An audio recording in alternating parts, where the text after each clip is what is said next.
ஒரு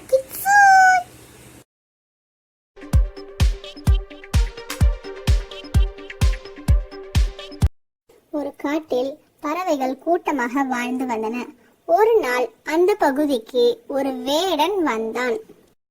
ஆஹா, இந்த இடத்துல பறவைங்க நிறைய இருக்கு. இவங்களை புடிச்சுக்கிட்டு போய் எப்படியாவது சந்தையில வித்து நல்ல காசு பார்த்துடலாம். சிறிது நேரம் கழித்து வேடன் வலையை விரித்து அதன் மேல் தானியங்களை தூவிவிட்டு சென்றான். இந்த தானியங்களை சாப்பிட அவங்க வந்துதானே ஆகணும், பாத்துக்கலாம். அந்த இடத்தை தாண்டி 2 புறாக்கள் பறந்து சென்றன.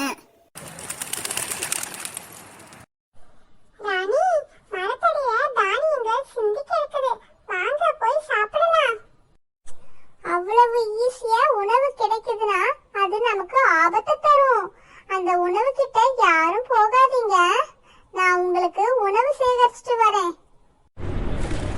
சிறிது நேரம் கழித்து, உணவு பக்கத்துல இருக்கு, வாங்க நாம எல்லாரும் போய் சாப்பிடலாம். ராணி போகக்கூடாதுன்னு சொல்லிருக்காங்கல்ல, ராணி வரதுக்குள்ள நாம திரும்ப வந்துடலாம். வாங்க போய் சாப்பிடலாம்.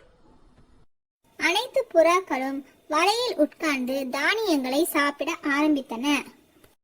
சிறிது நேரம் கழித்து,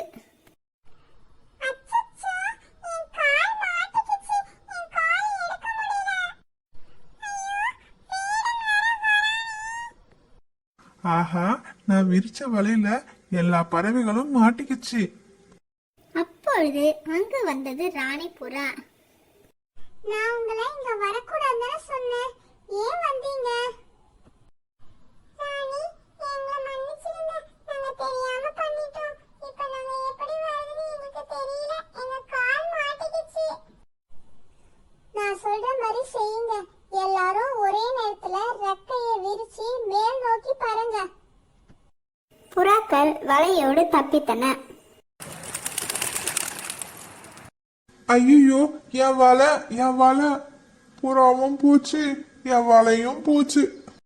புறாக்களின் நண்பனான எலியிடம் சென்றன. எலி வலையை கடித்து புறாக்களை விடுவித்தது. ராணியின் பேச்சை கேட்காததால் புறாக்கள் மாட்டிக்கொண்டன. புறாக்கள் ஒற்றுமையுடன் ஒன்றாக சேர்ந்து பறந்ததால் புறாக்கள் தப்பித்தன. ஒன்றுபட்டால் உண்டு வாழ்வு. என்ன குட்டீஸ், நாமளும் பெரியவங்க பேச்சை கேட்டு நல்லபடியா நடக்கணும். அதே மாதிரி ஒத்துமையா எல்லா விஷயத்தையும் செய்யணும்.